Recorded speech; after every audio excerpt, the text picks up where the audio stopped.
हमें हमेशा से यही सिखाया गया है कि बड़ा लोन मत लो, क्रेडिट कार्ड यूज मत करो, अपने आप को कर्जे में मत डालो, जॉब करो, सिक्योरिटी चेंज करो, बिजनेस मत करो, बहुत रिस्क है। पर हर्षद मेहता कहते हैं, लाला रिस्क है तो इश्क है। क्या आप जानते हैं कि एशिया का सबसे अमीर इंसान मुकेश अंबानी जी ने कुछ ही महीने पहले $5 बिलियन का लोन लिया है, यानी इंडियन रुपीज में 41,000 करोड़ का लोन लिया है रिलायंस ने, जो हमारे देश की कॉर्पोरेट हिस्ट्री में सबसे बड़ा लोन भी कहा जा रहा है। अब हम सबके दिमाग में सवाल जरूर आएगा कि जिस इंसान की नेटवर्थ 80 बिलियन से ज्यादा है, इंडियन रुपीज में 7.5 लाख करोड़ है इनके पास, उनको भला लोन लेने की क्या जरूरत पड़ी। जैसे कि हम सभी को पता है कि नेटवर्थ का फॉर्मूला होता है total asset minus total liability. जैसे अगर आपके पास 1 लाख की सेविंग है, 2 लाख की इन्वेस्टमेंट है और आपकी घर की वैल्यू 25 लाख है, तो आपका एसेट हुआ 28 लाख और आपके ऊपर 5 लाख का बैंक लोन है और आपने 3 लाख का अपने फ्रेंड से भी लोन ले लिया है, तो आपका टोटल लायबिलिटी हुआ 8 लाख। तो अगर हम आपका नेटवर्थ कैलकुलेट करें तो वो आएगा 28 लाख माइनस 8 लाख यानी 20 लाख। वैसे ही मुकेश अंबानी का नेटवर्थ है 7.5 लाख करोड़ का, तो वो आखिर लोन क्यों ले रहे हैं? दरअसल इतने बड़े लोन से रिलायंस अपने जियो 5G नेटवर्क को इंडिया में और बढ़ाएगा, जिससे कनेक्टिविटी और इम्प्रूव होगी। तो जितना वो लोन ले रहे हैं उससे कई ज्यादा कमा सकते हैं बस कुछ ही सालों में। पर एक मिडिल क्लास इंसान को अगर आप बोलो कि लोन लेकर अमीर बन जाओ, तो चला जाएगा आईफोन लेने, कपड़े लेने, कार लेने। अब यार देखो, एक बंदर के सामने अगर आप 10 केले या फिर 2000 रख देते हो तो क्या चूज करेगा? ऑब्वियसली 10 केला ही चूज करेगा, क्योंकि उसे क्या पता कि 2000 में कितने केले आ सकते हैं। यही कंडीशन है आज का मिडिल क्लास इंसान के पास, क्योंकि उनके पास एक ही इनकम का सोर्स है और वो है उनकी सैलरी। और उनके आगे आप लग्जरी आइटम रखो, इन्वेस्टमेंट का ऑप्शन दिखाओ, तो इनमें से चूज करेगा केवल आईफोन लेना और कार लेना, जबकि उसे पता ही नहीं है कि वो इस लोन का सही से यूज कैसे कर सकता है। और वो चाहे तो अपनी लायबिलिटी ना खरीद कर एसेट क्रिएट कर सकता है। और यहीं पर आता है chapter number 1, good loan versus bad loan. Robert Kiyosaki का कहना है कि आपको हमेशा ऐसे इन्वेस्टमेंट पर फोकस करना चाहिए जो आपकी जेब में पैसा डाले, ना कि आपकी जेब से पैसा निकाले। अब बात दरअसल यह है कि रॉबर्ट कियोसाकी की सक्सेस स्टोरी में उन्होंने लोन का सही से यूज करके अपने लिए फॉर्चून बिल्ड किया था। तो लोगों को क्या लगता है कि यार लोन लेना ही सही है, जो करना है लोन से ही करेंगे, इसमें गुड या बैड कुछ नहीं होता। ये गुड लोन और बैड लोन क्या होता है, आइए समझते हैं एग्जाम्पल के थ्रू। रमेश और महेश से बिल्डिंग में रहने वाले 2 नेबर्स हैं। एक तरफ है रमेश जो फाइनेंशियली लिटरेट और केयरफुल है। अपने फाइनेंस को लेकर रमेश का मानना है कि लोन उसकी लाइफ में वेल्थ बिल्डिंग का एक इम्पोर्टेंट टूल साबित हो सकता है और उसे उसके बिजनेस सेटअप करने में मदद कर सकता है। साथ यह भी वो जानता है कि लोन का गुड यूज कैसे करना है और जितना हो सके बैड लोन से बचना है। वहीं दूसरी तरफ रमेश अपनी लाइफ और अपनी फाइनेंस को लेकर बड़ा ही केयर फ्री था। लोन उसकी नजरों में बस एक जरिया था जिससे वो जिंदगी पूरे ऐशो आराम से जी सके। और अपनी पहली जॉब लगते ही महेश बैंक गया और सबसे पहले क्रेडिट कार्ड बनवाया और वेकेशन, डिनर्स और एंटरटेनमेंट के लिए वो अक्सर क्रेडिट कार्ड का यूज करने लगा।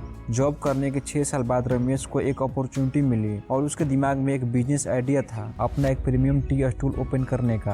अब स्टॉल शुरू करने के लिए 10 लाख की जरूरत थी, जिसमें से 7 लाख उसने लोन उठाया और बाकी के 3 लाख खुद से लगाकर बिजनेस शुरू किया। धीरे धीरे बिजनेस रन करने लगा, लोगों को प्रीमियम चाय पसंद आने लगी और 1 साल के अंदर रमेश ने एक आउटलेट खोल दिया, वो भी शहर की सबसे फेमस जगह पर। उसका बिजनेस अच्छा चलने लगा। पहले ही साल में 20% तक का प्रॉफिट होने लगा और उसने आराम से अपना सारा लोन भी चुकता कर दिया। वहीं दूसरी तरफ महेश को एक नई गाड़ी पसंद आई 15 लाख की और उसने सोचा कि लोन का ऑप्शन अवेलेबल है तो क्यों ना EMI पर ले लें और क्रेडिट कार्ड से मंथली पेमेंट करता रहूंगा। तो महेश ने 15 लाख की लग्जरी गाड़ी ले ली और मंथली 66,000 EMI पे करने लगा। अब हुआ क्या कि हर महीने उसकी सैलरी आती काफी बड़ा अमाउंट EMI में जाने लगा और महेश के पास अब खर्च करने के लिए मुश्किल से कुछ पैसा बच पाता था। 24 महीने तक उसने इंटरेस्ट के साथ लोन चुकाया, वो भी एक ऐसी चीज के लिए जिसकी वैल्यू फ्यूचर में कम ही होने वाली थी।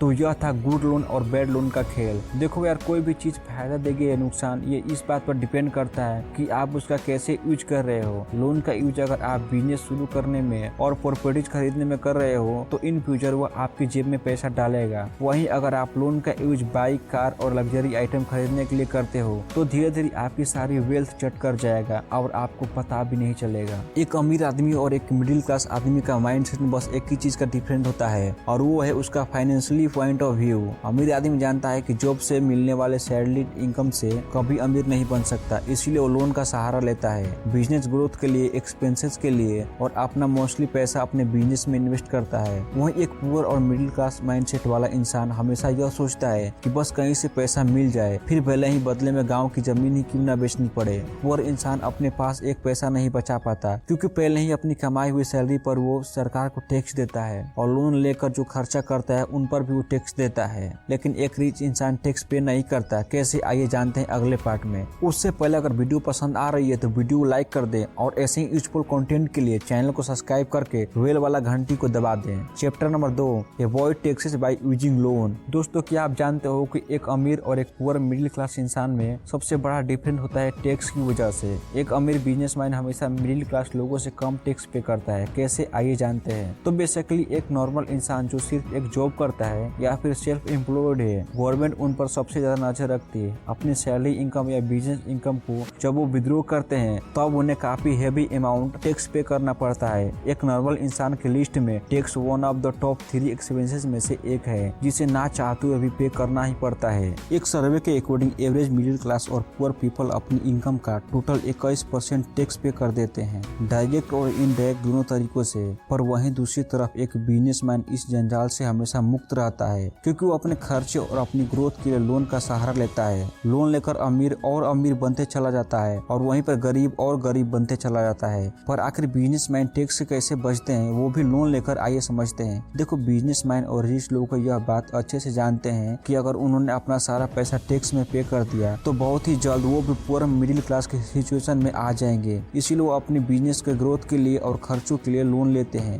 अब होता यह है कि हर देश की सरकार चाहती है कि उस कंट्री में बिजनेस को बढ़ावा मिले, देश की जीडीपी बढ़े, ज्यादा से ज्यादा स्टार्टअप शुरू हो। इसलिए बिजनेसमैन अपने बिजनेस पर्पस के लिए किए गए खर्चों से या बहुत से खर्चों को बिजनेस एक्सपेंसेस में दिखा देते हैं, जिससे उन्हें टैक्स रिबेट भी मिलता है। तभी तो आप सोचो क्यों एप्पल कंपनी के पास बिलियंस ऑफ डॉलर्स कैश होने के बाद भी हाल ही में उन्होंने $7 बिलियन का लोन लिया। क्यों इलोन मस्क ने $13 बिलियन का लोन लेकर ट्विटर में इन्वेस्ट किया, क्योंकि इन लोन पर इन लोगों का कोई टैक्स नहीं देना पड़ेगा। अब देखो, मैं ये नहीं कह रहा हूँ कि बैंक जाओ, लोन लो और अपनी दुकान शुरू कर दो। नहीं, ऐसा नहीं होगा, उल्टा सब कुछ खत्म हो सकता है। रॉबर्ट कियोसाकी खुद कहते हैं कि लोन 2 धारी तलवार की तरह है, जिसका अगर आपने सही से इस्तेमाल किया तो अमीर बनते चले जाओगे, लेकिन अगर गलत तरीकों से इस्तेमाल किया तो उल्टा आपको गरीब बना सकती है। तो आज का वीडियो यहीं पर एंड करते हैं और वीडियो कैसा लगा है कमेंट बॉक्स में बताना जरूर। तो फिर मिलते हैं अगले वीडियो में, तब तक के लिए जय हिंद, जय भारत।